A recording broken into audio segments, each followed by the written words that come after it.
আসসালামু আলাইকুম, সবাই কেমন আছেন? আশা করি সবাই ভালো আছেন। আজ আমি আপনাদের ঘুরিয়ে দেখানোর চেষ্টা করব চুয়াডাঙ্গা জেলার কিছু পরিচিত ও ব্যস্ত জায়গা। আপনারা যারা আমার ভিডিও নিয়মিত দেখেন তারা তো জানেন আমি সবসময় চেষ্টা করি আপনাদেরকে নতুন নতুন জায়গার সাথে পরিচয় করাতে, নতুন পরিবেশে অনুভব করাতে আর গ্রামের সেই প্রাণবন্ত সৌন্দর্যের পাশাপাশি শহরের বাস্তব জীবনটাও কাছ থেকে দেখাতে। আপনারা ভিডিওটি শেষ পর্যন্ত দেখবেন, কারণ সামনে আরো কিছু কিছু সুন্দর জায়গা দেখানোর পরিকল্পনা আছে। তো বন্ধুরা, দেখতেই পাচ্ছেন আমরা এখন চুয়াডাঙ্গার মেইন রোডে আছি। এই রোডটা সত্যি খুব ব্যস্ত একটা এলাকা। সারাদিন এই রাস্তা দিয়ে অসংখ্য গাড়ি চলাচল, মানুষের আনাগোনা সব মিলিয়ে একটা জমজমাট শহর অনুভূতি পাওয়া যায়। এই মেইন রোডের দুই পাশে রয়েছে নানা ধরনের দোকান, বাজার এবং ছোট ছোট ব্যবসা প্রতিষ্ঠান।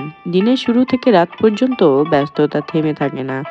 মানুষ ছুটে যার যার কাজে। এইসব কিছুর মাঝেই শহরের প্রকৃত জীবনটা প্রকাশ পায়, আর আমি এই বাস্তব জীবনটাই আপনাদের সামনে তুলে ধরতে চাই, যাতে ভিডিও দেখেই আপনারা বুঝতে পারেন চুয়াডাঙ্গার মানুষ কিভাবে দিন কাটাচ্ছে, এখানে কেমন পরিবেশ, কেমন চলাফেরা। আজকে ভিডিওতে আমি চেষ্টা করব এই এলাকার যতটা সম্ভব অংশ আপনাদের দেখাতে। কোথায় কি আছে, কোন রাস্তায় কি ধরনের চলাচল, চারপাশের দৃশ্য কেমন, সবকিছু আপনাদের সামনে তুলে ধরবো। কারণ আমার মনে হয় শুধু জায়গা দেখালেই নয়, জায়গাটার পরিবেশ, মানুষের জীবনধারা, চারপাশের অনুভূতিটাও আপনাদের সাথে ভাগ করে নেওয়া উচিত।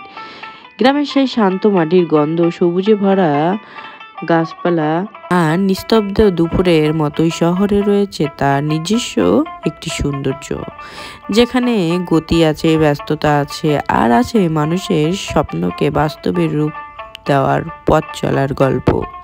তো বন্ধুরা, আজকের মতো এই পর্যন্তই। দেখা হবে পরের ভিডিওতে। ভিডিওটি ভালো লেগে থাকলে অবশ্যই লাইক, কমেন্ট, শেয়ার করতে ভুলবেন না। আর আমার পেজে নতুন হয়ে থাকলে অবশ্যই পেজটি ফলো দিয়ে পাশে থাকবেন। আল্লাহ হাফেজ।